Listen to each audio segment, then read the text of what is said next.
Tire la langue à l'œil de poisson crevé. On est au 8e siècle avant Jésus-Christ.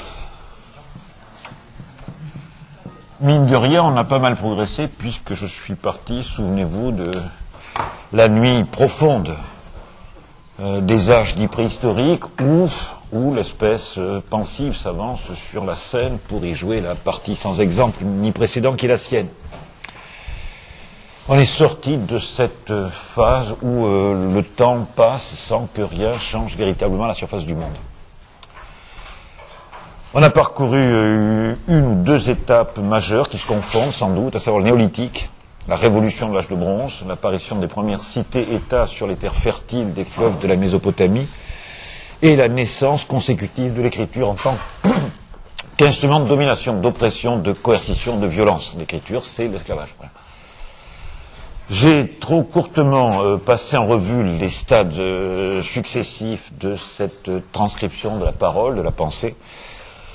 J'ai signalé rapidement que d'analogique qu'elle était, c'est-à-dire mimétique, semblable aux choses, l'écriture dérivait insensiblement vers l'arbitraire.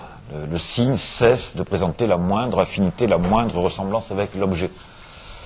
C'est déjà quelque chose de perceptible dans l'écriture dite cunéiforme, puisqu'à l'origine il s'agit de pictogrammes, de peintures, de représentations plus ou moins littérales des objets innombrables qui peuplent le monde. Mais les caractères cunéiformes sont si bien stylisés par ces scribes que bientôt on ne reconnaît plus la chose. J'avais pris 2 ou 3 exemples dans la langue égyptienne et puis dans la langue chinoise. Certains caractères montrent encore très évidemment la parenté qu'ils ont en tant que signe avec la chose à laquelle ils renvoient, tandis que d'autres, à moins qu'on ait appris la convention, ne suggèrent plus en rien qu'à l'origine ils sont une sorte de décalque ou de copie des objets qui peuplent l'étendue. Le coup de génie demeure anonyme, on ne sait pas quel est celui, c'est peut-être un Syrien, peut-être un Phénicien, qui d'un seul coup s'est tourné non plus vers les choses, mais vers les sons. Celui qui a eu la cervelle traversée d'une sorte d'éclair prodigieux. À quoi bon se tuer à apprendre des milliers, des dizaines de milliers de caractères qui vont manger la meilleure partie de notre vie et réduire d'autant le temps que nous pourrons consacrer aux choses, au monde rieur, alors qu'il est si simple, lorsqu'on y fait un petit peu réflexion et qu'on écoute les hommes parler, eh bien, de ramener à une vingtaine de sons le matériel phonétique qui permet de porter dans le registre du verbe la totalité des significations dont nous sommes occupés. Donc il est très vraisemblable que l'alphabet est une invention sémitique, ce sont des gens de l'actuelle Syrie ou de l'actuel Liban qui les premiers s'avisent de noter les sons. Et le miracle est que, eh bien, une vingtaine de caractères suffisent à rendre compte de la totalité des mots, une quinzaine de milliers à peu près, dont vous avez l'usage dans la 15e année de votre âge. À 15 ans, vous possédez 15 000 mots et ils suffisent pour la totalité des besoins de l'existence ordinaire. Comme vous êtes voués tous à vous spécialiser, comme la division du travail et la règle, chacun ajoute au trésor commun d'environ 15 000 mots les 2, 3 centaines, les 1000 mots qui lui permettent d'opérer efficacement dans la partie qui est la sienne. Je pense en particulier, cet exemple me vient à l'esprit, au vocabulaire de la médecine. Il faut que vous connaissiez les 2 centaines et plus d'os, dont se compose le corps humain, la liste complète des maladies innombrables dont nous sommes potentiellement ou effectivement tourmentés. Tout un tas de mots se rapportant, par exemple, aux diverses pratiques curatives, thérapeutiques. Mais pour le reste, 15 000 mots suffisent et une poignée de caractères écrits permet de les transférer hors de la nuit profonde de votre corps, du sombre de la pensée, noir sur blanc sur le papier. Donc c'est une avancée considérable qui date du XVe siècle et qui, quoiqu'elle marque un progrès décisif sur les écritures idéogrammatiques ou pictographiques, demeure imparfaite en ce que, j'y ai insisté, est dans un premier temps consonantique. La consonne, étymologiquement, c'est ce qui sonne avec, cum. La voyelle, c'est votre voix. La consonne suppose un certain nombre de mouvements de l'appareil articulatoire. La voyelle jaillit littéralement de la trachée. Et pendant une période d'un demi-millénaire à peu près, on arrive à transcrire de façon consonantique ce que les linguistes appellent le flatus vocis, le souffle vocal. Et c'est une des nombreuses et éclatantes contributions des Grecs anciens que de compléter l'alphabet qu'ils ont reçu des Phéniciens. Ils employaient le terme phénikoi grammatoi. Bonjour. Oui, les signes phéniciens. Lorsqu'on leur demandait, mais vous écrivez comment? En utilisant les signes phéniciens. Mais ils y ajoutent la chair vocalique. L'alphabet grec est complet. L'alphabet dont vous vous servez, c'est celui des Grecs. Il nous est arrivé, vous le savez, par les Étrusques, qui l'ont donné aux Romains, qui nous l'ont, donné ou imposé. Mais votre système alphabétique est très exactement celui que les Grecs ont mis au point à la fin de l'âge dit obscur, le 8e siècle, qui marque la fin des invasions doriennes, la période extrêmement troublée que toute cette partie du Moyen-Orient connaît alors. De cette époque date une ère nouvelle. C'est là que votre humanité s'avance sur la scène, lorsque vous consultez des documents touchant aux périodes antérieures. Bon, j'ai mis le nez dans la littérature sumérienne, akkadienne, j'ai lu un certain nombre de documents religieux, voire littéraires, issus de cette portion du Moyen-Orient. C'est quelque chose d'officiel, c'est une littérature officielle, ennuyeuse. C'est raide, c'est pompeux, ça ne parle pas à la sorte d'hommes et de femmes que nous sommes. Ceux qui, lorsque ce fut le moment, ont lu ceci et s'en sont délectés, enchantés, étaient faits d'une autre sorte. Nous ne sommes plus les mêmes. Or, parce que c'est nous qui sommes les vivants, c'est nous qui avons la haute main sur ces portions du passé que nous allons porter avec nous. Une citation de Sartre, pour revenir aux années 50. Seuls survivront les morts que nous embarquons. Il y a 3 générations de vivants, derrière nous la foule innombrable des morts, devant nous le peuple de demain qui attend son heure dans les limbes, qui est assis dans une espèce de pénombre, enfin c'est comme ça que je l'imagine, et qui attend l'appel de son nom.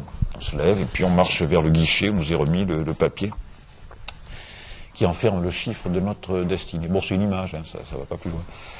Et à partir du 8e siècle, lorsqu'on a sous les yeux des archives, des textes, on a nettement le sentiment que c'est nous, le meilleur de nous-mêmes, c'est déjà détaché d'un coup des âges imprécis, indécis, autres qui précèdent.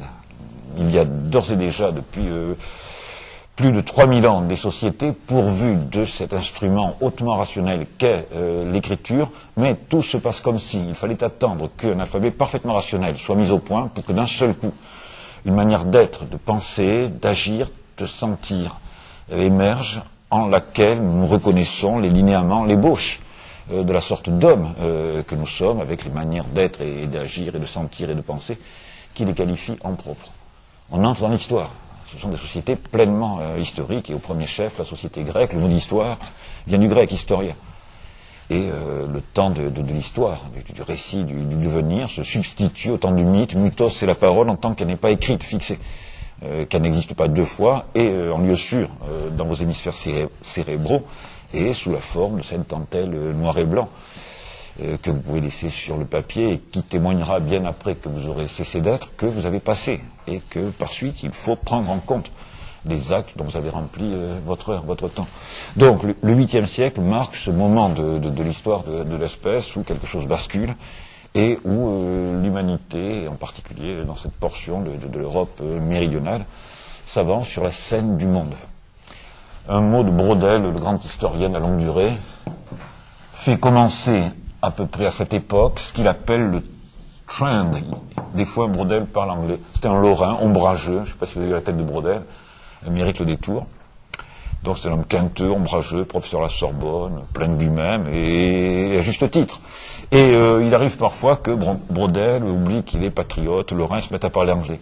Donc il évoque à un moment donné le trend rationnel, le grand courant rationnel qui traverse toute l'histoire de l'Europe occidentale, qui est sans doute son trait distinctif, et il fait partir, à juste titre, eh bien, de ce moment de l'histoire du monde, la Grèce au sortir de l'âge obscur, où des hommes dûment pourvus d'un alphabet rationnel, vont prendre un certain nombre d'initiatives dont nous ressentons toujours. Vous êtes grec, pardonnez-moi, mais les fondements de votre pensée, les catégories, le système catégoriel dans lequel vous enfermez le tout venant de l'expérience. Le monde, c'est ce qui vient. C'est une définition qui envoie une autre. Le monde, c'est ce qui se présente à vous, qui est déjà là avant même que vous ne vous présentiez. Mais il y a 36 000 manières d'accueillir ce qui n'est point vous. Or, le système catégoriel, les catégories de pensée à travers lesquelles vous accueillez ce qui vient, sont d'origine grecque. Voilà. Donc, faites le compte, 8e siècle avant Jésus-Christ, on est en l'an 2000, ça fait presque 3000 ans. Pas tout à fait, 2800 ans. Alors, les Grecs, à certains égards, ne dérogent pas à ce qu'on pourrait appeler l'empire du premier mode de production qui est succédé au mode de production dit domestique des sociétés errantes du paléolithique et du commencement du néolithique. Ce sont des cités-États.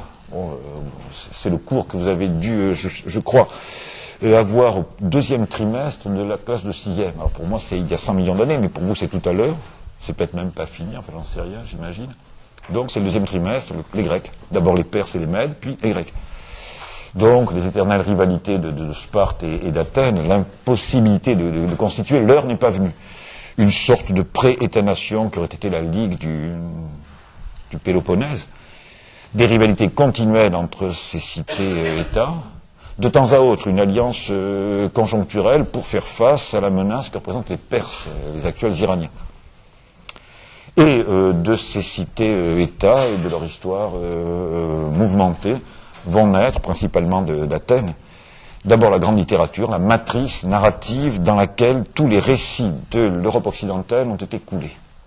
C'est dès alors, dès le 8e siècle avant Jésus-Christ, qu'est mise au point une formalité dite littéraire dont l'empire, la prégnance, va se perpétuer à travers 3000 ans jusque vers 1927. Jusqu'au mois de septembre 1927 exactement. J'essaierai de m'en expliquer un petit peu plus tard. Mais les deux catégories conditionnelles a priori de toute expérience, à savoir l'espace et le temps, sont thématisées comme telles.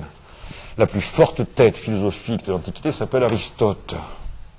Alors je sais bien que c'est quelque chose d'extraordinairement embêtant que la lecture d'Aristote, mais il faut que vous représentiez que ce qui nous est parvenu, ça ne représente qu'une infime partie de ce qu'il a écrit, nous est arrivé par des chemins extraordinairement contournés, que ce sont des brouillons, des notes, des copies de copies qui ont servi à la traduction française des textes d'Aristote. C'est souvent filandreux, pesant, obscur. Ça n'était certainement pas lorsque c'est sorti de la bouche de ce garçon. Mais les infortunes que courent les textes classiques sont telles qu'il nous faut admettre que nous ne disposons que d'une version abâtardie, assombrie, obscurcie, lacunaire, confuse de ce qu'il a dû réellement dire. C'est sans doute la plus forte tête philosophique de l'Antiquité. Et c'est lui qui pose ces deux catégories de l'espace et du temps en tant que constitutives de ce que nous appelons le monde et conditionnelles a priori de toute expérience. Quelque expérience que vous fassiez, vous l'incluez automatiquement dans une sorte d'espace défini d'un côté par le temps, la durée, et de l'autre par l'étendue.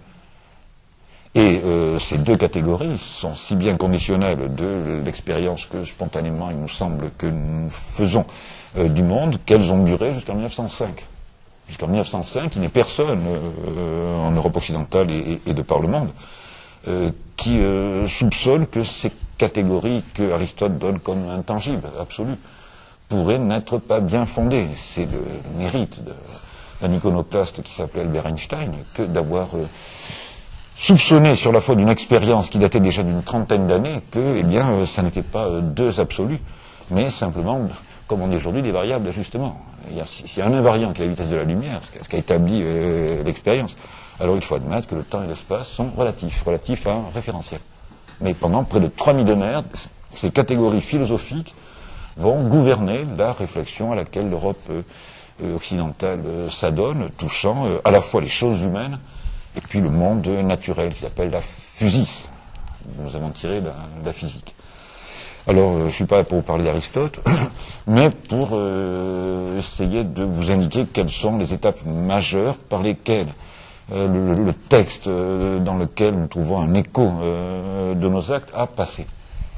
Alors le grand texte, c'est Homère, ce sont d'abord l'Iliade et c'est ensuite l'Odyssée. Ce que raconte Homère s'est passé au XIe siècle, avant notre ère. Homère est du 8e, mais ce qu'il évoque s'est passé au XIe. Et ça s'est passé dans un endroit qu'on a repéré par la suite, qui s'appelle Hisarlik, et qui est en Turquie. Vous appelez ça la ville de Troie, mais les Grecs l'appelaient Ilion, d'où le titre l'Iliade.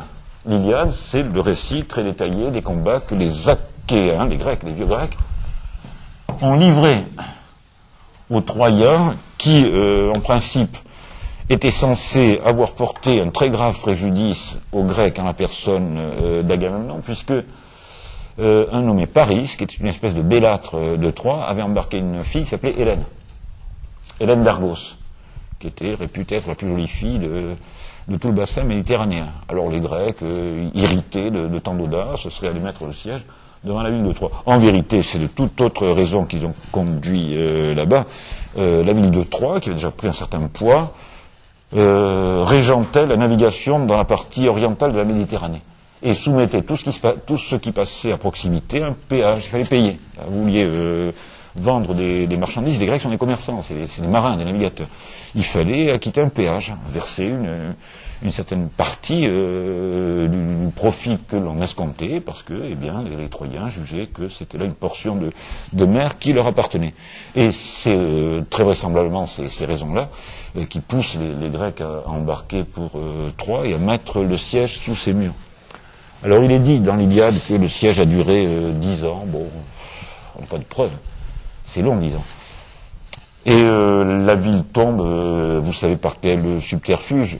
Ulysse, qui a 1000 tours, dit Homère, songe devant l'inexpugnabilité des murailles et des portes, à une ruse qui est de fabriquer ce fameux cheval creux qu'on abandonne sur le rivage, mais dont le ventre est rempli de guerriers, lesquels mettent à profit l'inconséquence des Troyens qui ont introduit le bestiau dans l'enceinte de la ville pour nuitamment sortir, abattre les sentinelles, ouvrir les portes à leurs camarades qui étaient allés se dissimuler derrière une île avec leurs bateaux et qui sont revenus à la faveur de l'obscurité.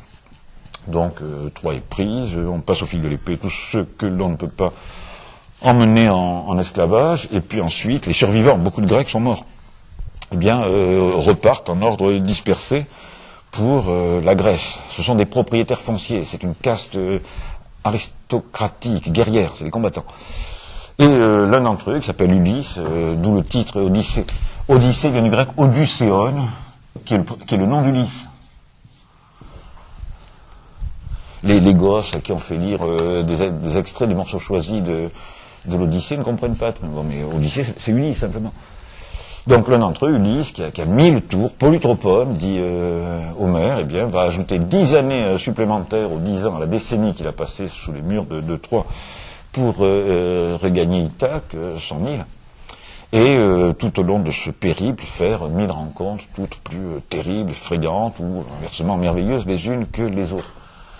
Et lorsqu'il touche enfin au but, il n'est pas au bout de ses peines, puisque vous savez qu'une armée de prétendants fait le siège de Pénélope, son épouse, et que c'est au terme d'une épreuve particulièrement violente, brutale, barbare, que Ulysse débarrasse le plancher de tous ces fâcheux, de tous ces importuns, et passe auprès de son épouse le restant de son âge. Bon, ça c'est le thème.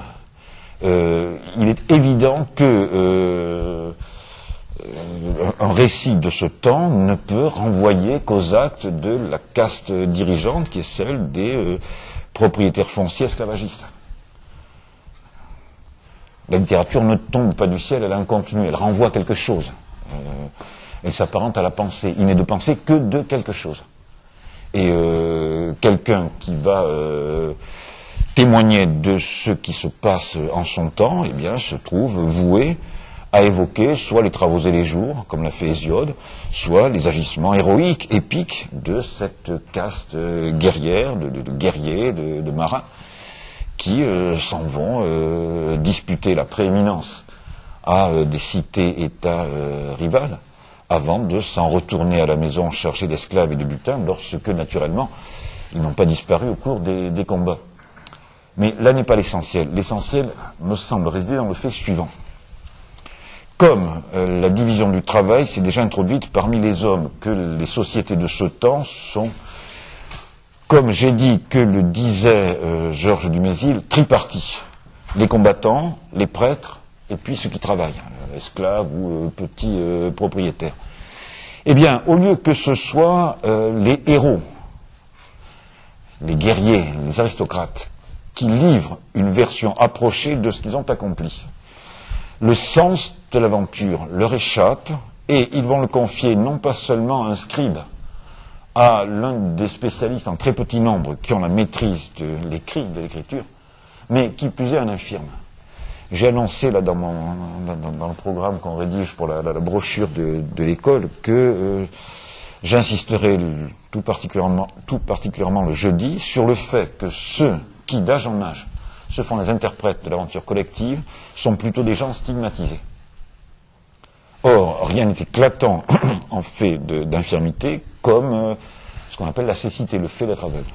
C'est quelqu'un qui n'a jamais vu le monde, que son infirmité tenait à l'écart du champ de bataille, de la vie sérieuse, de la vie réelle, qui se voit confier le soin de raconter en 2 fois 24 chants, d'abord ce que les aristocrates belliqueux dont il n'est pas ont accompli sur le champ de bataille, sous les murs de Troie, et ensuite les invraisemblables péripéties par lesquelles l'un d'entre eux, Ulysse, a dû passer pour regagner Ithaque. C'est comme ça. Il pourrait s'agir d'une exception, et Homère serait, en même temps que le père du texte, le seul infirme de la galerie de portraits qui orne les 2 cloisons du corridor dans lequel on entre en baissant la nuque, et qui, d'époque en époque, de société en société, se transmettent le relais. Mais lorsqu'on lève un peu le nez et qu'on regarde quels ils sont de part et d'autre, on constate avec émotion que ce sont toujours des gens qui sont, à un degré ou à un autre, diminués, des infirmes. Comme si on ne développait ce talent de dire les choses qu'autant qu'il venait en compensation d'un manque, d'un déficit profond dans les autres registres. Alors, c'est pas du tout pour le pittoresque de la chose que j'insiste sur l'infirmité d'Homère, sur sa cécité, sur le fait qu'il a des yeux blancs. Si vous rendez visite au secrétariat de Madame la directrice des études, vous verrez qu'il y a 2 bustes en marbre académiques, dont un qui représente Homère. Bon, il a les yeux vides. Lorsqu'on représente, enfin je sais pas faire, mais bon, il y a des sculpteurs dans l'assistance. Lorsqu'on présente une figure humaine dans le marbre ou le bronze ou n'importe quelle autre substance, on se débrouille avec une gouge, un burin, un ciseau, je ne sais pas, pour dégager une sorte de courbe entre les paupières, et lorsque c'est bien fait, on dirait à s'y méprendre que la statue vous regarde, que des yeux de pierre sont braqués sur vos yeux. Or, lorsqu'on regarde le buste d'Homère qui orne un des 2 côtés de la porte d'entrée, bon, le sculpteur, qui s'y entendait, je suppose, s'est débrouillé pour ne pas toucher aux 2 globes oculaires, 2 œufs, quoi. Voilà. C'est un aveugle. Il ne sait pas de quoi il parle. Voilà. Axiome, ceux qui écrivent ne savent pas de quoi ils parlent. Mais en contrepartie, ceux qui ont vécu, ceux qui ont agi, ceux qui ont combattu, sont incapables, du fait de la division du travail, de donner une version de ce qu'ils ont fait qui soit à peu près homogène à l'éclat de leurs actes. Les uns sont dépossédés de la capacité d'agir, mais les autres ne possèdent pas la capacité de dire congrument ou d'écrire. D'un côté, des brutes illettrés. C'est ainsi. C'est la règle dans ces sociétés. L'aristocratie, jusqu'à une époque relativement récente, presque jusqu'à la fin, est formée de gens dont le métier consiste à user de la violence sur le champ de bataille. Ils excellent sur le champ de bataille, mais du fait que cela suppose qu'on ait sacrifié sa vie durant à ce genre d'exercice, c'est autant de prix, la culture physique, sur la culture de l'esprit. L'esprit se cultive comme le corps. Et à compter de l'instant où est brisée la grande unité des sociétés humaines d'avant l'âge du bronze, à partir du moment où tout homme n'est plus en mesure de s'acquitter de la totalité des actes, tant pratiques que symboliques, qu'il partageait avec la totalité de ses pairs, PIRS, de ses semblables, alors il faut se résoudre à voir les choses aller d'un côté, les actes prendre une certaine direction, et la version écrite, dont il n'est point d'acte qui ne soit pas susceptible, emprunter au chemin opposé. Ce qui fait que, par exemple, beaucoup d'actes sont demeurés sans écho. Peu nombreuses les sociétés qui ont su trouver en leur sein un homme plus ou moins mal fichu, à qui on pourrait dire, tiens, tu racontes? Parce que nous, on a fait, on a agi dans la poussière, le tremblement, l'ivresse, la terreur, le triomphe. Mais on n'est pas en mesure, par faute d'avoir cultivé ce talent, de livrer une version approchée des actes que nous avons accomplis. Avec pour rançon ce fait que celui qui excelle dans l'art de dire les choses n'a aucune idée de ce que ce peut être que d'agir dans l'instant irréparable où l'on joue son va-tout, l'on engage sa vie, son honneur. Oui. Si, sans doute, mais elle portera, je crois, la marque de la grossièreté de ceux qui s'en feront les interprètes. Que vous dire? J'ai parfois entendu des joueurs de foot exposer ce qu'ils avaient fait. Bon, je trouve qu'ils n'étaient pas à la hauteur de ce qu'ils avaient accompli. Si quelque chose me désole, c'est l'extraordinaire médiocrité des explications que peuvent donner des joueurs talentueux après que le match est fini. Il me semble que moi, qui ne sais même pas distinguer un ballon ovale d'un ballon rond, enfin si, je sais parfaitement, je serais meilleur qu'eux dans la restitution. Mais naturellement, il ne faudrait pas me demander de descendre sur le stade, parce qu'alors là, bien évidemment, j'exciterais la risée. Chaque fois que des gens qui ont joué un rôle un peu important dans l'histoire se mêlent de restituer les actes éminents qu'ils ont accomplis, généralement, ils sont très en deçà de ce qu'ils ont fait. C'est comme si un gosse du CM2 prenait la plume, quoi. J'ai souvent cette impression à lire les mémoires d'hommes célèbres ou d'hommes qui avaient joué un rôle très important dans l'histoire de leur nation, de leur pays. Bon, dans la plupart des cas, c'est au-dessous de tout. Les exceptions se comptent sur le doigt d'une main. Qui? Thomas Edward Lawrence, celui qu'on appelait Laurence d'Arabie, qui a écrit un livre merveilleux qui s'appelle Les 7 piliers de la sagesse. Mais ça s'explique très simplement. Ce gars-là sort d'Oxford. Il se destinait à une carrière littéraire. À 25 ou 26 ans, il cessait, décidément c'est un signe, à donner une nouvelle traduction de l'Odyssée. Il constate que ça n'est pas la peine, que des hellénistes talentueux l'ont précédé sur ce terrain, et que quelque effort qu'il fasse, il ne parviendra jamais à dépasser ses modèles.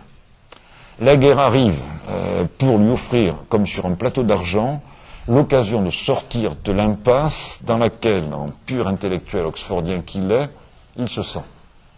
Il prend la tête, c'est une légende, de la révolte arabe contre les Turcs, l'Empire ottoman, survit miraculeusement, rentre en Angleterre et compose les 7 piliers de la sagesse. Mais c'est parce qu'il était d'ores et déjà quelqu'un qui avait vocation à écrire, parce qu'il était un intellectuel, qu'il peut donner à cette épopée cet éclat prodigieux qui continue de s'attacher à son livre.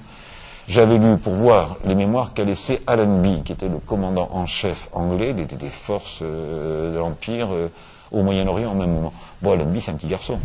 C'est un soldat de métier. C'est un gars qui, à l'âge de 14-15 ans, entre dans une école militaire, apprend la tactique, la stratégie, l'intendance. C'est du grand tort que de faire marcher une armée. Il faut apprendre, il faut 20 ou 30 ans pour apprendre. Tu aurais ajouté, il faut avoir été battu une ou même plusieurs fois avant de savoir gagner. Bon, ça s'apprend. Et nous appartenons au fini. Nous sommes finis. Notre volonté est limitée et notre entendement borné. Et une vie humaine est brève relativement, au regard du moins des tâches qu'il peut prendre aux fantaisies à des hommes de s'assigner. Donc généralement, ceux qui ont accompli des actes éminents, qui ont, je sais pas, rasé des cités, passé au fil de l'épée la population, rapporté des grosses quantités de butin dans leur patrie. Ceux-là vont livrer une version orale, oui, mais insuffisante au regard désormais des capacités qui sont celles de gens qui font métier exclusivement de parler, les sophistes, ou d'écrire, les écrivains. La division du travail en même temps qu'elle vous mutile profondément permet que vous développiez dans des proportions inimaginables dans un stade antérieur de civilisation telle ou telle faculté. Vous perdez quelque chose par le fait que vous êtes à peu près ignorant de la quasi-totalité des activités, des métiers, mais que vous excellez dans l'un d'entre eux. Alors, cette partie qui est la vôtre, dans laquelle vous étudiez, à laquelle vous préparez de toutes vos forces, vous la pousserez fort au-delà de ce à quoi peuvent prétendre des gens qui, innocemment, naïvement, ingénument, prétendraient eh bien s'acquitter de la tâche qui vous incombe et qui est d'extraire la splendeur du monde de ces lieux où elle ne cesse de s'exiler, où il faut d'âge en âge aller la chercher pour la faire voir à ceux qui, justement, ne savent pas où elle réside et ne la voient point. Dès ce temps, il existe des gens qui, à la limite, parlent en hexamètre dactylique. J'ai un copain qui est poète, il parle en alexandrin. C'est effrayant. La conversation se passe en alexandrin, pas moi. Je ne peux que m'étonner, pousser des cris d'orfraie, admirer. Mais ça devient si bien une machine qu'il enferme immédiatement, spontanément, sans recherche, tout ce qu'il dit dans les 12 syllabes du vers dit alexandrin. Hugo, tous les matins, pour se mettre en forme, balançait 200 alexandrins. Sur n'importe quoi, les activités les plus saugrenues, les plus infimes, les plus prosaïques qui soient, en alexandrin. Bon, c'est un rythme. Ça devient chevillé au corps, c'est une seconde nature. On coule spontanément ce qu'on a à dire dans ce maître, dans cette mesure. C'est l'excellence de chacun dans la partie qui lui incombe, après qu'une société s'est fragmentée entre corps généralement opposés les uns aux autres, et que sur ces marges, eh bien, existe, subsiste, à petit bruit, une toute petite caste, les lettrés, les scribes, les intellectuels, les écrivains. Et Homère en est, c'est évident. Homère est peut-être un homme, dont certains disent qu'il a vu le jour en Turquie à Smyrne, d'autres dans l'île de Kio, dont certains ajoutent qu'il n'a peut-être pas existé. Il se peut qu'Homère, comme individu, n'ait pas existé, et que ce soit une sorte de nom de société, à savoir que, eh bien, une dizaine, une quinzaine, les Grecs appellent ça l'Aède, c'est l'inventeur, l'Aède. Le rhapsode est celui qui reprend un canevas et qui introduit un certain nombre de libres variations sur ce thème.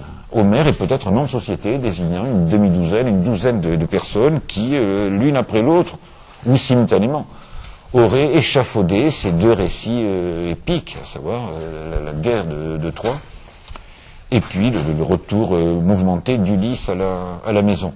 La légende veut qu'il était aveugle, et pour le coup, elle est infaillible. Si tous ceux qui ont évoqué Homère, dès après sa disparition, ont insisté sur le fait qu'il ne voyait pas, c'est parce qu'ils sentaient généralement de façon assez confuse que seul quelqu'un qui était amputé du premier de tous nos sens, c'est terrible être aveugle, sourd, j'accepterai. Manchot passe encore. Mais aveugle, il n'a jamais vu la splendeur du monde. Ou alors il est devenu aveugle insensiblement. Ce qui est troublant, c'est qu'un aveugle ait survécu dans une société où vous savez que se pratiquait ce qu'on appelle l'exposition des enfants. Dans ce type de société, sans surplus exagéré, lorsqu'on estime qu'un enfant n'est pas viable, lorsqu'on découvre qu'il est affligé de telle ou telle infirmité, on l'expose, ce qui veut dire qu'on confie à un esclave le soin de l'entraîner dans les bois, pas très loin, où les bêtes fauves lui font son affaire dans la journée. C'est le thème de Oedipe également. Ce sont des enfants controuvés, mal faits. Oedipe, c'est étymologiquement celui qui a les pieds enflés. Un gosse qui devait être sujet à une malformation des pieds, et que son père, Laios, avait demandé à un esclave d'exposer. Lequel esclave, au lieu d'exposer le pauvre Oedipe, le donne à un ami, un berger, et c'est ainsi que, 20 ans plus tard, eh bien, Oedipe croise son père, Laios, à l'entrée d'un pont, le tue, se transporte à Thèbes, épouse sa mère. Enfin bon, vous connaissez l'histoire. Donc c'est un aveugle. Dès le départ, la coupure induite par la division du travail a pour effet que ceux qui agissent, les héros, ne disposent pas plus de l'aptitude à donner une version qui soit homogène aux actes qu'ils ont accomplis, et symétriquement, ceux auxquels on va laisser le soin de dire ce que sont les actes éminents du groupe, ceux-là, quelque excellents qu'ils soient dans l'art et la manière de composer des vers, ne sauront pas de quoi ils parlent, n'auront jamais expérimenté sur le terrain ce que c'est que combattre, vaincre, triompher, pâtir, subir, être blessé. Voilà. Ça va durer 3000 ans. C'est une constante dans les formes d'expression des sociétés développées, des sociétés de caste ou de classe, que ceux qui agissent et ceux qui racontent ont des expériences croisées. D'où le caractère de fausseté de toute grande littérature. Je ne voudrais pas me faire mal comprendre. Ils sont allés aussi loin qu'il était permis. C'est aussi achevé que des conditions qui dépassent la personne de ceux qui s'acquittent de ces actes. Je veux dire ça autrement. Chaque époque porte à toute la perfection dont ils sont capables les actes qu'elle estime devoir accomplir. Mais c'est une perfection relative, parce que historique, tout simplement. Il est impossible d'imaginer quelque chose de plus achevé que les textes que Homère nous a laissés. Mais cette perfection se ressent de ce que le contexte sociopolitique dans lequel Homère écrit comporte une division du travail, avec d'un côté l'aristocratie foncière qui va combattre au loin, et puis d'un autre côté des hommes amoindris, bon qu'à ça, c'est le mot de Beckett, de Samuel Beckett. Pourquoi vous écrivez des bouquins, Beckett? Il répond laconiquement, bon qu'à ça, c'est tout ce à quoi je fais bon. Voilà. Et Homère, qui n'a pas l'expérience de ces choses, parle d'elle parce qu'il sait parler. Et à ce titre, on peut considérer que la littérature est un artefact. Un artefact, c'est une sorte de compromis entre l'objet observé et les moyens mis en œuvre pour l'observation. On est toujours dans le cas de laisser interférer le phénomène dont on prétend rendre compte avec les dispositions intellectuelles, matérielles qu'il a fallu prendre pour essayer de s'en emparer. La littérature est un artefact. Elle se caractérise par ce qu'on pourrait qualifier de décontextualisation. Vous allez comprendre. La guerre de Troie s'est passée au XIe siècle dans un endroit qui s'appelle aujourd'hui Isarlik. Quand Homère écrit ça, décrit ça, eh bien il s'est écoulé 3 siècles. L'équivalent du temps qui nous sépare de Louis XIV. Il existe très vraisemblablement une version orale élaborée qu'on se repasse d'Aède en rhapsode, de rhapsode en rhapsode. Et il est séparé d'environ 400 km d'Isarlik, c'est-à-dire du lieu où la bataille s'est passée. Et même à supposer qu'il ait pris la peine de s'en retourner sur le site de Troie, ça n'aurait plus été le même endroit. Tout a été rasé, anéanti, et une paix sinistre règne sur ce lieu qui a vu s'opposer les plus valeureux des Troyens aux plus valeureux des Grecs. Donc, l'acte d'écrire est second. Un acte peut très bien n'être pas enregistré, transcrit. Il n'y a pas de transcription qui ne se réfère à un acte. La littérature est facultative, pardonnez-moi de vous tenir ce langage brutal ou désenchanteur. Il est des âges, des mondes, des sociétés sans littérature. C'est très surprenant pour nous, Français, qui avons fait de la littérature l'équivalent d'une religion, qui considérons qu'une chose n'a pas trouvé son accomplissement aussi longtemps qu'elle n'a pas fait l'objet d'une relation imprimée in octavo. Tels nous sommes tels. Il existe en France une tradition littéraire qui est, je crois, sans équivalent nulle part. Aucun peuple n'a cru devoir consacrer à cette activité, à cette occupation, des soins aussi constants, aussi âpres. Au point, je vous l'avais dit, qu'il n'est pas jusqu'à des présidents de la République en vie qui m'intriguent d'une façon que je qualifierais assez volontiers d'abjecte pour être admis sous la coupole. Ou, disait Voltaire, ils sont 40 qui pensent comme 4. Non, c'est pas exactement ça. Ils sont 40 qui ont de l'esprit comme 4. Voilà ce que Voltaire disait de l'Académie. Bon, il y a quand même des gars qui aujourd'hui, font leur cours, vont sonner à diverses portes pour avoir le discutable privilège, eh bien, de s'asseoir dans un des 40 fauteuils. Donc, la littérature, par définition, par essence, par nature, elle est marquée du fer de la division du travail, elle est décontextualisée. Ceux qui agissent ne sont plus en mesure de rendre compte de ce qu'ils accomplissent. S'ils le font, ils seront en quelque sorte inégaux à leur objet et à eux-mêmes. Ils ne disposent pas du talent qui se cultive. Il faut longtemps pour parvenir à dire les choses congruement. Ils ne disposent pas du talent qui conviendrait à l'expression congrue de ce qu'ils ont fait. Donc, ils abandonnent à des moins que rien, à des gens infirmes, diminués, atrophiés sous un rapport essentiel, eh bien, le soin de raconter ce qu'ils ont fait. D'où le caractère décontextualisé de la littérature. C'est après, 300 ans après, et à 400 km de distance, qu'un homme parle de ce que d'autres ont accompli et dont il n'a aucune expérience, parce qu'il ne se peut pas qu'un aveugle combatte. Une infirmité comme la cécité, le fait d'être aveugle, exclut que vous vous retrouviez sur un champ de bataille. C'est comme ça. Avec la meilleure volonté, non seulement vous ne servirez de rien, mais vous serez une gêne pour vos camarades. Puisque non seulement il faudra qu'ils veillent en permanence à leur propre conservation, à leur salut, mais qu'en plus, ils se soucient de vous, qu'ils ne verraient pas arriver les coups. Voilà. Donc Homère ne sait pas de quoi il parle. Il y a une dernière chose. J'en ai parlé à vos copains du mercredi. C'est pas facile à expliquer. Le monde n'est pas isotrope. Allez, allons-y. Il n'est pas partout pareil. Iso, c'est identique. Trope, ce qu'on trouve. Le monde n'est isotrope que pour les écrivains. Il n'y a qu'un écrivain, c'est-à-dire quelqu'un qui est assis, au frais ou au chaud, l'âme en paix, le cœur tranquille, pour croire que les choses sont partout et toujours ce qu'il voit ou sent qu'elles sont. Quand vous êtes tranquille, que rien ne vous menace, que nul intérêt passionné ne fait pencher de côté ou d'autre votre cœur et votre esprit. Tout se donne à vous sous des dehors que je qualifierais de neutres, de quasiment désaffectés. Le monde ressemble à un musée avec des objets sous vitrine. C'est ainsi, spontanément, que l'on voit le monde lorsqu'on est en paix, lorsqu'on est en repos. Ce repos qui est indispensable à l'activité intellectuelle. Un exemple brutal, vous ne pouvez pas à la fois courir le marathon et résoudre une équation du second degré. Vous êtes à ce point accaparé par l'effort physique intense que suppose une course de fond, que la totalité de l'énergie dont vous disposez y passe et que vous n'avez pas la faculté, par exemple, de conduire en raisonnement à tête reposée. Les écrivains sont par définition des gens paisibles. C'est des infirmes, ils sont affligés de travers infinis, mais ils partagent généralement une condition qui est de vivre à l'écart de la communauté, seul.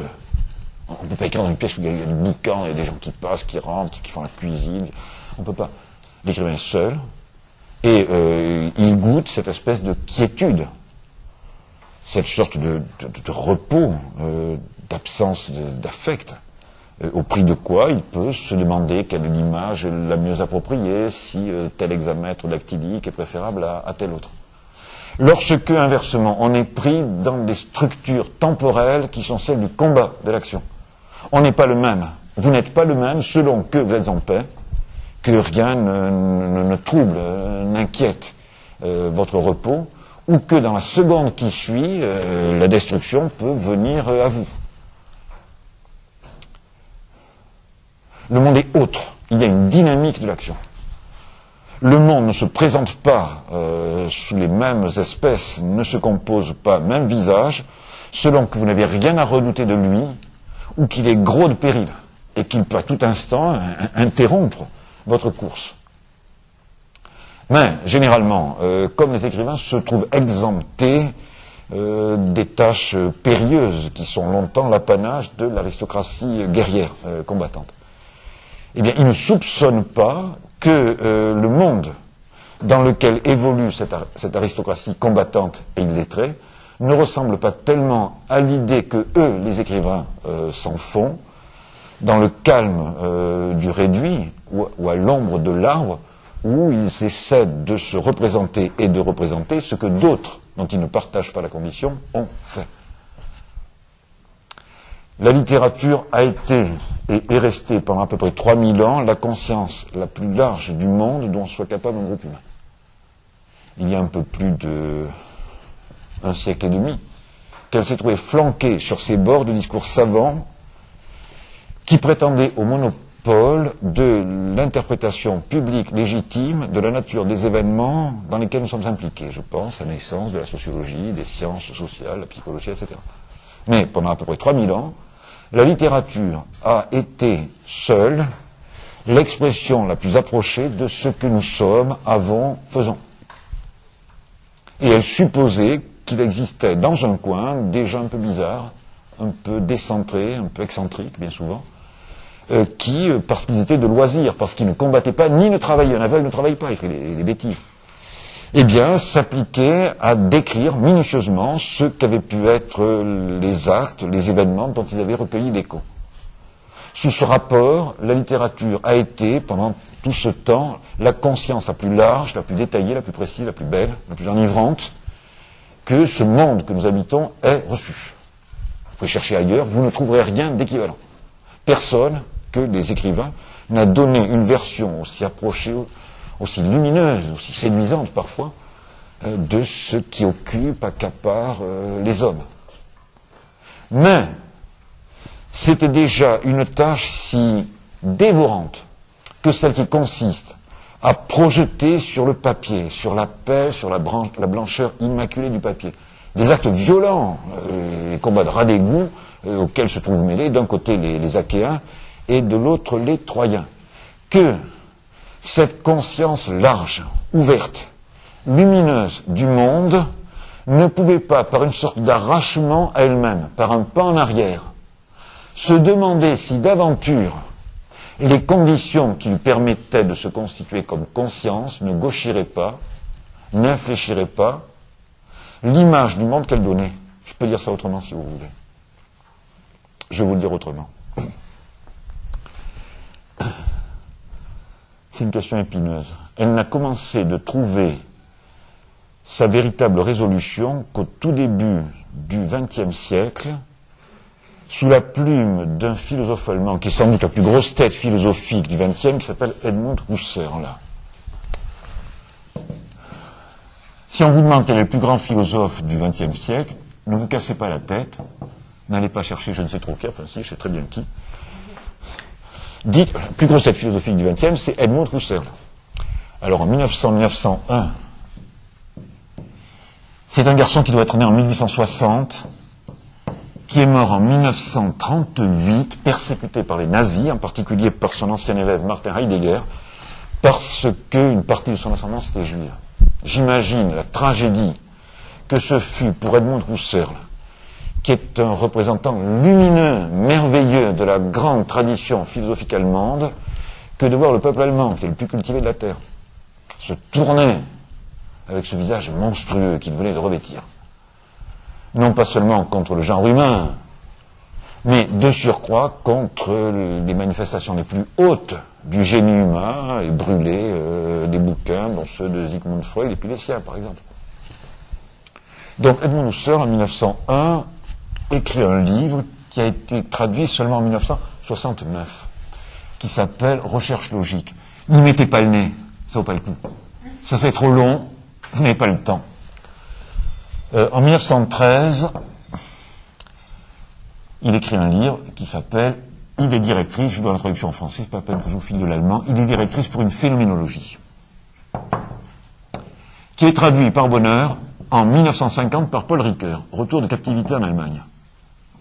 Il possédait parfaitement l'allemand, Paul Ricoeur, et pour cause, 1950. Il y a 3 ans, 4 ans, que des éditions Millon ont traduit la synthèse active et la synthèse passive du même Husserl, des livres, des travaux qui dataient de 1920, qui avaient été déposés aux archives Husserl de Louvain. Lorsque ce qu'il subsistait d'esprit ferme, sain, en Allemagne, a pris la mesure du péril, le meilleur des travaux de Husserl, 30 000 pages manuscrites, en sténo. Il écrivait en sténo parce qu'il avait beaucoup à faire et sa vie était brève, et la santé menacée. Ont été transférés à l'université de Louvain. Ça s'appelle Husserliana. Et de temps à autre, nous autres, Gaulois, nous avisons que nous n'avons pas la tête philosophique, mais que ça n'est ni une raison, ni une excuse, pour ne pas donner une traduction française des travaux éminents que ce garçon nous a laissés. Donc, dès le début du siècle, ce qui est marrant, c'est pas le mot, 1900, c'est la traduction de l'interprétation des rêves de Freud. Au même moment, des travaux essentiels se succèdent en rafale. 1900, l'interprétation des rêves de Freud, ça vous pouvez le dire si vous ne l'avez pas encore fait. 1900, recherche logique. 1913, juste avant la guerre, idée directrice pour une phénoménologie. Alors, qu'est-ce que la phénoménologie? Comme j'y vais. En gros, elle se ramène à ceci que Husserl prend en compte les tâches dont l'esprit s'acquitte depuis qu'il est apparu comme tel, sans avoir eu encore le loisir, l'occasion de faire réflexion à lui-même dans l'acte par lequel il s'emparait du monde. le monde tel qu'il vous semble, que vous voyez, qu'il s'impose à vos yeux et donc à votre esprit, comme naturellement, est en vérité une construction continue de votre esprit. Vous n'arrêtez pas, à chaque seconde, de construire, constituer le monde. Le monde est une invention à laquelle vous contribuez tous, individuellement et collectivement. J'avais dû prendre l'exemple que Husserl lui-même donne. Quand je circule, par exemple, vers la gauche, la table qui se trouve sur ma droite ne cesse de varier. Mais à chaque seconde, par une opération qui appelle de rétention et de protention, j'effectue toute une série d'opérations logiques qui échappent à ce qui me tient lieu de cervelle et qui posent, c'est la fameuse thèse phénoménologique, l'unité, l'identité de cette réalité que j'appelle la table, sous les variations continuelles des apparences qu'elle me livre d'elle. Husserl est celui qui pratique, il faudrait que je passe 10 heures sur Husserl, ce qu'il appelle l'époquée, ce qui a donné une époque en français. L'époque transcendantale, la réduction eidétique, il essaie de faire abstraction du monde extérieur, du monde réel, des choses palpables, pour ne prendre en compte que la somme des opérations au prix de quoi ce que vous appelez la réalité se constitue continuellement sous l'œil de votre esprit avec les propriétés de stabilité, de cohérence, sans quoi le chaos entrerait par cette porte ou par celle du haut. C'est une œuvre très essentielle, c'est l'œuvre majeure du XXe siècle. Quelqu'un comme Sartre, par exemple, va vers l'âge de 27-28 ans séjourner 1 an en Allemagne, prend une connaissance détaillée de ce qui est d'ores et déjà accessible d'Edmond Husserl, et le meilleur est accessible. Husserl est bien près de mourir vers 1930. Et nous donne une version brillante, certes, mais une version malgré tout des thèmes husserliens dans l'être et le néant. Maurice Merleau-Ponty, qui est un petit camarade de Sartre, et qui a un livre, son livre le plus célèbre, qui s'appelle Phénoménologie de la perception. Vous construisez le monde. Cette phrase de Husserl, le monde est une prestation subjective. Qu'elle soit colorée par le fait que vous êtes des sujets situés et datés, qui appartenaient à un monde social, est un fait. N'empêche que le monde n'a qu'autant que votre esprit, sans cesse, à partir des data, les données sensorielles, bâtit quelque chose qui s'appelle le monde. Et la preuve que votre perception est tout sauf naturelle, eh bien, c'est qu'il y a autant de versions de la réalité qu'il y a de groupes sociaux, et que même à l'intérieur du bloc européen, vous percevez des nuances sensibles, importantes, entre les manières dont les diverses nations construisent ce qu'on appelle la réalité. Si la réalité était naturelle, il y aurait une langue sur la Terre. Or, il y en a 5000. Et la découpe des mots, des unités formelles, ne passe pas du tout au même endroit d'un pays à l'autre, d'une langue à l'autre.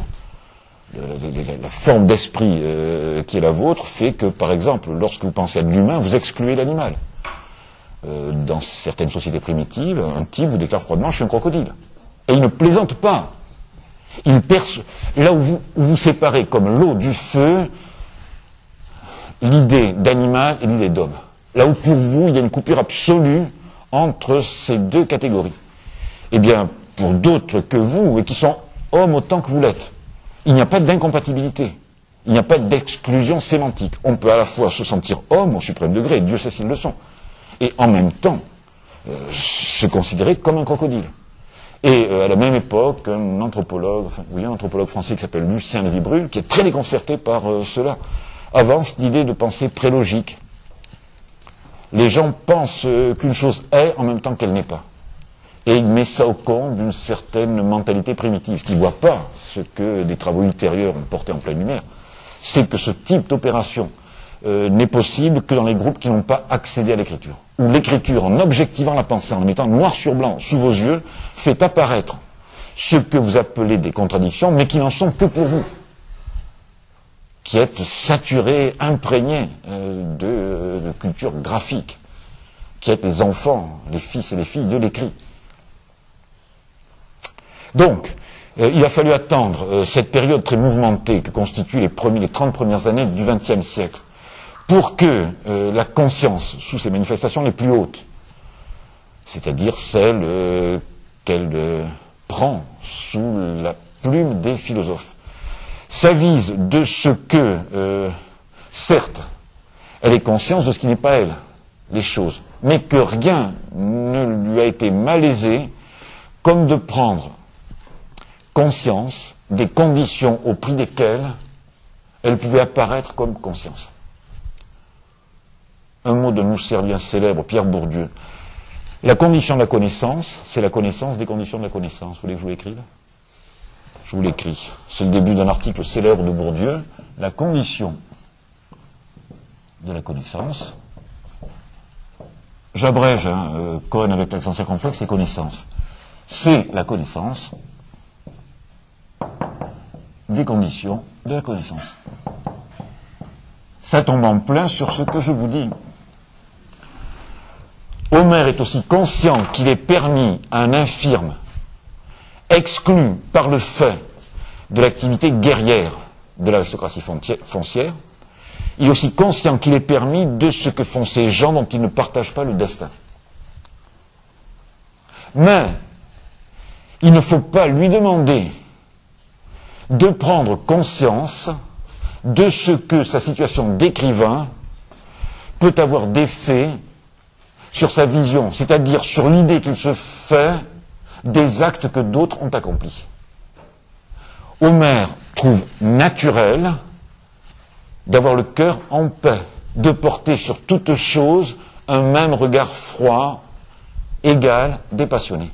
Or, si par effort, on se met à la place de ceux qui combattent sous les murs de Troie, alors on peut inférer de la gravité de l'affaire dans laquelle ils se trouvent impliqués, qu'ils n'ont pas le cœur en paix, qu'il ne s'agit pas d'une eau paisible, mais d'une véritable mer qu'agite la tempête. Au nombre d'expériences historiques que nous ne ferons plus, mais que vos ascendants, à la 2e, 3e, 4e génération ont eu au suprême degré, celle de la guerre, du combat, de l'horreur, de la destruction, de l'épouvante, de la sauvagerie. Mon père a fait la 2e guerre, mon grand-père a fait la première, mes 2 grands-pères. Tous les hommes mûrs, quand j'étais gosse, s'étaient trouvés mêlés à des trucs abominables, avaient expérimenté des choses que je ne soupçonne pas, ni vous, a fortiori. Vous appartenez à ces générations d'après 1962 pour lesquelles l'idée de conflit armé avec une tierce puissance ou des semi-citoyens de l'empire colonial français est impensable. Jusqu'en 1962 que la France s'est engagée dans des guerres dites coloniales. Bon, on sait qu'une partie de la population, en l'occurrence les hommes jeunes, vont peut-être, et même sûrement, se trouver dans le cas de faire et de subir des expériences terribles. On est hors de soi. L'état qui vous est habituel ne vous laisse en aucune manière présager d'eux, imaginer ce que ce peut être que de se trouver face à d'autres personnes dont on est passionnément désireux de débarrasser la surface de la Terre, en sachant parfaitement que ces personnes sont animées très exactement de la même intention et vont employer tous les moyens, y compris les pires, pour parvenir à leur fin. Ceux qui combattent sont pris dans les structures de l'action, habitent un lieu, les murs de Troie, un temps, le temps irréparable où l'on agit, qu'il est extrêmement malaisé de soupçonner lorsque on est à l'abri, à imaginer ce qui s'est passé, à le dire en vers, et qu'on ne soupçonne pas que les dispositions qui sont les nôtres sont le plus sûr moyen de passer à côté de ce qui se donne pour la réalité aux yeux des intéressés. C'est pour ça que j'emploie le terme d'artefact. Homère se réfère effectivement aux mêmes événements, mais la version qu'il en donne est celle d'un écrivain, d'un infirme, qui voit toute chose d'un œil froid, égal. Au lieu que ceux qui ont combattu pour de bon, effectivement, qu'ils aient survécu ou pas, quand c'était le moment au XIe siècle, sous les murs de Troie, n'ont certainement pas vu les choses sous le jour où les dépeint Homère. Seulement comme, soit ils sont morts, soit ils n'avaient pas les moyens de donner une version approchée de ce qu'ils avaient fait, eh bien le texte véritable des intéressés n'a jamais vu le jour. Les héros ne sont effectivement eux-mêmes que sous la réserve qu'ils trouvent un narrateur. la division du travail interdit aux protagonistes des combats historiques qu'ont menés les Achéens de donner un texte approché où nous reconnaîtrions non pas seulement ce qu'ils ont fait, mais la manière dont ils l'ont accompli. Et il faut bien que quelqu'un raconte, et que ce quelqu'un, par l'effet de l'organisation de ces sociétés, ne s'est jamais trouvé mêlé au combat qu'il s'agit de raconter, vous pouvez être assuré que la version qu'il en donne, l'idée qu'il s'en fait, ne se rapporte pas véritablement à ce qui s'est passé pour les intéresser. La parole est d'un côté, les actes de l'autre. On est coupé en deux. Le destin de l'Europe occidentale, depuis ce temps, depuis Homère, depuis qu'il a dessiné la grande matrice narrative, est traversé par une sorte d'ombre qui est comme la tache aveugle restée de la cécité d'Homère. Tous les textes écrits à intervalles jusqu'en 1927 se ressentent de ceux qui racontent ne savent pas de quoi ils parlent, et que ceux qui agissent, les héros, les vrais, eh bien ceux-là ne disposent pas de la capacité, de la compétence, de l'aptitude qui leur permettrait de porter à la hauteur requise les actes qu'ils ont accomplis. Voilà. Je peux dire les choses d'une autre façon si vous le souhaitez. C'est un truc épineux. Quand j'étais plus jeune, beaucoup plus jeune, je sentais vaguement que ce qui se trouvait compris entre les plats de couverture d'un livre ne coïncidait pas avec l'idée que je me faisais de la réalité lorsque j'y étais. Alors comme j'étais trop jeune ou que je n'étais pas en mesure de formuler trop précisément cette impression que tant de livres me laissaient, je n'ai jamais trouvé l'audace de me lever et de demander à mes profs de lettres, mais monsieur, mais madame, est-ce que vous auriez la bonté de bien vouloir m'expliquer le sentiment d'embarras que j'éprouve lorsque je lis tel ou tel roman réaliste, parce qu'il me semble que ce que l'auteur dit n'a de valeur véritable qu'entre les plats de couverture de l'In-Octavo. Dans la vie, c'est autre chose. Et puis, à peu près dans les mêmes eaux, je suis tombé sur un livre de Faulkner qui traînait à la bibliothèque municipale de ma sous-préfecture natale. Je me suis dit, bon Dieu, mais c'est ça. Mais sans que je fusse encore en mesure de m'expliquer à moi-même pourquoi il me semblait que ce type qui sentait le soufre me donnait pour la première fois le sentiment que ce qu'il disait se rapportait à ce qu'effectivement j'avais éprouvé. Et donc tout homme. Tandis qu'aucun de ceux qu'il avait devancés, à une demi-exception près, ne m'avait jamais donné le sentiment que les faits qu'il rapportait reflétaient très exactement ce qu'ils avaient pu être lorsque c'était le moment au lieu où ils étaient censés s'être passés. Il a fallu presque 3000 ans à l'humanité pour, faire ce fameux pas de côté ou en arrière que je vous disais, et se dire, mais voyons, est-ce qu'il ne se pourrait pas que la situation de l'écrivain, la solitude, la réclusion, le calme des passions, l'égalité du regard, ne dénature pas les faits dont il prétend se faire l'interprète? Est-ce que la littérature n'est pas un artefact? Est-ce qu'elle ne passe pas à côté de la vérité même du monde pour la raison que la division du travail sépare les héros des écrivains, des narrateurs, des récitants? Voilà. Oui, dis-moi.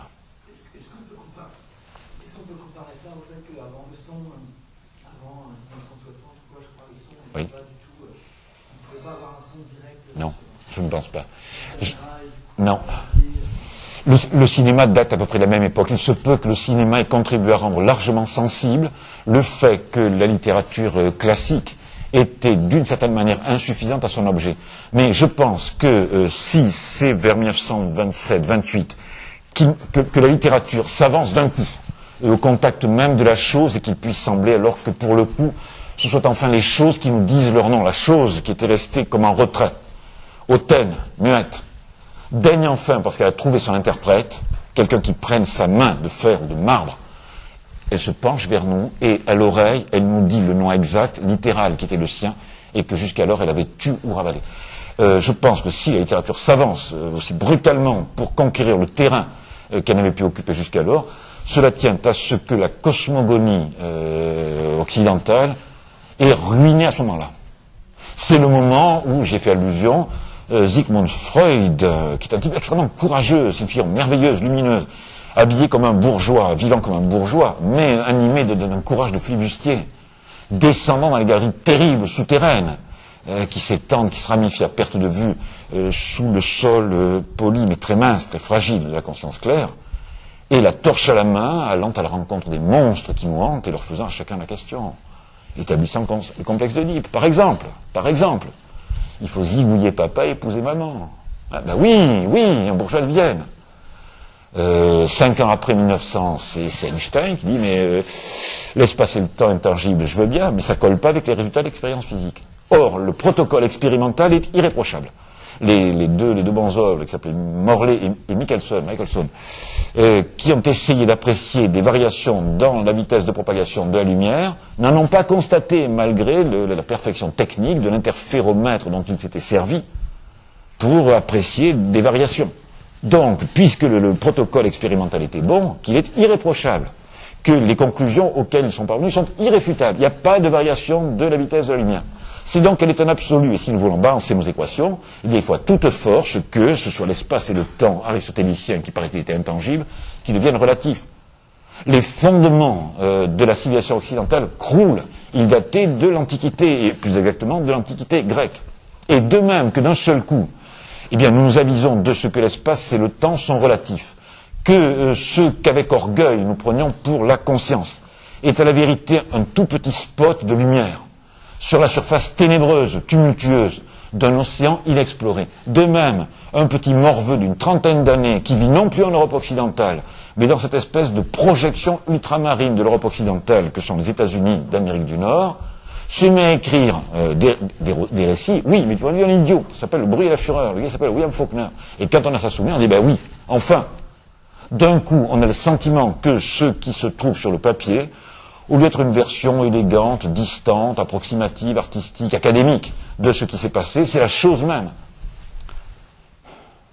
Husserl disait, je vous donne un peu d'allemand, Das Ding an sich, qu'il reprend à Kant, il ajoute un peu plus loin, Das Ding selbst, la chose même, voilà. D'un coup, de même que tout homme sent bien que lorsque ses yeux se ferment, infinité de puissance dont il ne veut rien savoir dans la journée lui rend visite. Lorsqu'il ouvre les yeux au matin, il dit mais quel monstre je suis donc, ou j'étais donc dans mon sommeil, que j'ai Vous avez tué combien de personnes en rêve? Vous n'avez pas procédé à un décompte des rêves homicides que vous avez accomplis tous? Chaque nuit, je dépêche une demi-douzaine au moins de malandrins. J'ai la conscience affreusement chargée. La moindre contrariété, le type il est pendu, décapité, voué aux gémonies, jambes au diable, etc. Bon, on est des monstres. Nous savons tous que nous sommes le siège d'impulsions terribles, que les saints principes de l'humanité que nous appliquons tant que dure notre vie vigile sont foulés aux pieds, bafoués chaque nuit. C'est une expérience que tout homme a faite, ne peut pas ne pas faire. Mais combien de temps a-t-il fallu avant qu'un bourgeois de Vienne, Sigmund Freud, prenne tout à fait au sérieux ce qu'on appelle l'inconscient, c'est-à-dire cette partie de votre pensée dont votre pensée ne veut rien savoir, parce que votre intégrité serait menacée, parce que vous seriez ruiné, détruit, anéanti par la rencontre de ces puissances de ténèbres dont vous êtes le siège, la demeure. Voilà.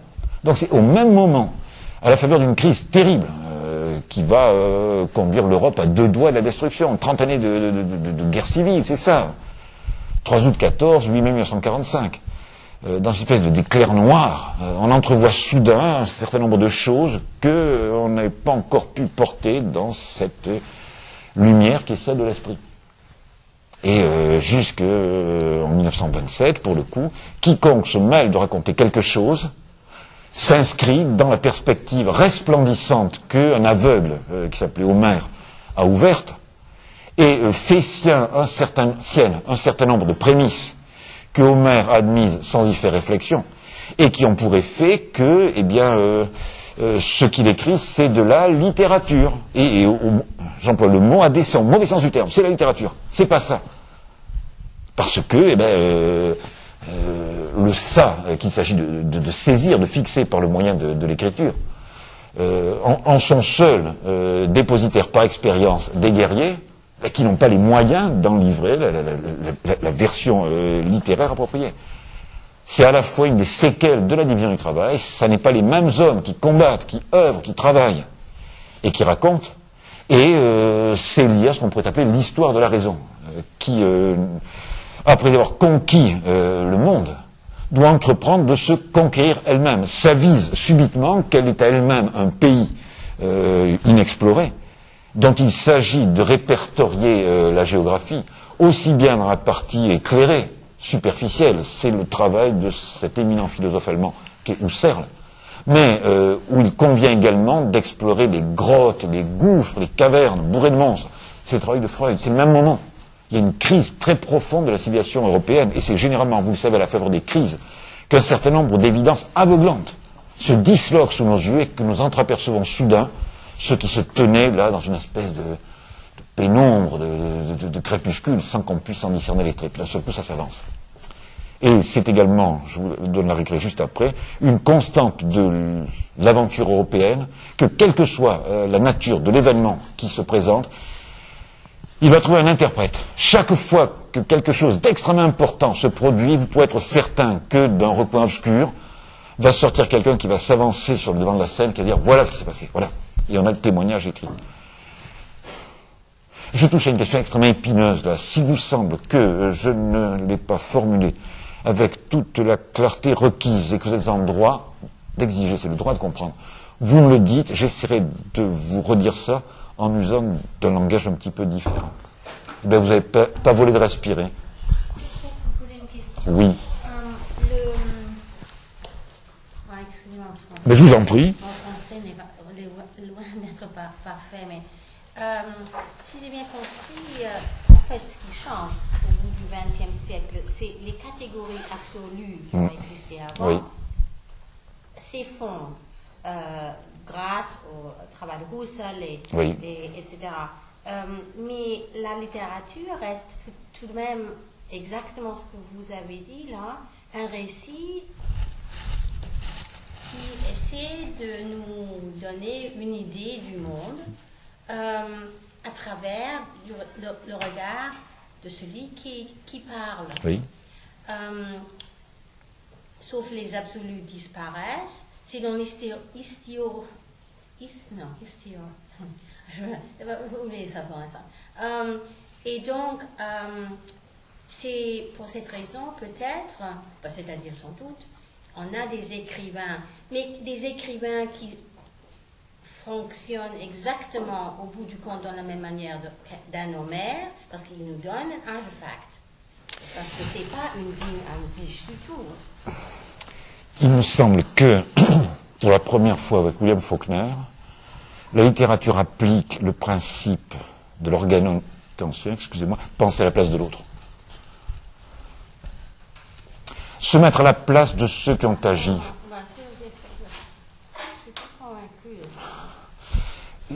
Le privilège de l'écrivain est certes de penser par lui-même, mais de pouvoir éventuellement faire abstraction de ce qu'il est sans voix et dit pour se mettre à la place des autres. Et se représenter ce que ce pouvait être que d'affronter l'événement, non pas en retrait, assis au calme, mais directement dans le temps irréparable de l'action. Autrement dit, quelqu'un comme Homère, juste comme par exemple, c'est donc en quelque sorte une bouche. Oui. Et après, comme Faulkner par exemple, Oui. c'est quelqu'un qui est beaucoup plus qu'une bouche. Oui. C'est ça ce que vous voulez Oui, tout dire. à fait. Qui se met à la place de ceux qui agissent. Et qui, par la force de l'esprit, se représente ce que sont les structures de l'action dont la condition de l'écrivain l'avait exclu. Ouais, peut-être, je ne suis C'est comme ça que je le vois. Le génie de Faulkner. Je ne sais pas si j'ai bien suivi ce que vous avez dit. Il me semble bien vous entendre. Non, j'ai un peu... Mais je voudrais dire que la même chose que vous voyez dans la philosophie et avec Einstein, etc., il me semble que c'est la même chose dans le regard sur l'histoire. Et vous, ce que vous avez dit là, ça m'a fait penser à... Il y a des philosophes, historiens, juifs, comme Rosenstock, Benjamin Zak, Oui. Où, en fait, l'histoire, ça m'a toujours fascinée, en fait, parce que je suis historienne et ça m'a toujours fait que l'histoire disparaît devant mes yeux, où l'histoire devient un seul moment. Oui. Et en fait, ça c'est évidemment lié aussi à la pensée de Husserl. Bien sûr. Et c'est là où on peut se demander qu'est-ce qui se passe au bout, ou après. Qu'est-ce qu'il y a comme après? Oui. C'est la question. Je vous pose à vous. Je n'ai pas la réponse. Ah bon? Je n'ai pas la réponse. Parce qu'en fait, moi, ça m'a toujours troublée, parce qu'en fait, bon, il y a évidemment des choses après. Beckett me paraît toujours quelqu'un qui, dans la littérature, à mon avis, est le meilleur, ou la meilleure possibilité de s'approcher à tout ça. De l'abaissement prodigieux où l'Europe est tombée dans les années 45-50. L'abjection du monde tel que Beckett l'a formulé dans un langage mutilé, puisque même le langage articulé doit porter la marque de l'infamie dont l'Europe porte au front la marque. Il est de son temps, je veux dire, si l'histoire n'est pas un vain mot, l'œuvre de Beckett ne pouvait surgir qu'à cet instant précis, 45.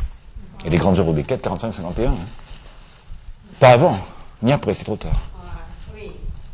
Excusez-moi. Mais je vous en prie, et Adorno avait prévenu, on ne peut plus écrire sans se rappeler qu'Auschwitz vient d'avoir lieu. Et Beckett, qui est un Irlandais, tient compte de ce qu'un Allemand qui s'appelle Adorno vient de dire. Méfiez-vous, Auschwitz a eu lieu. Et c'est nous, Allemands, qui venons de laisser cette souillure sur la face de l'humanité.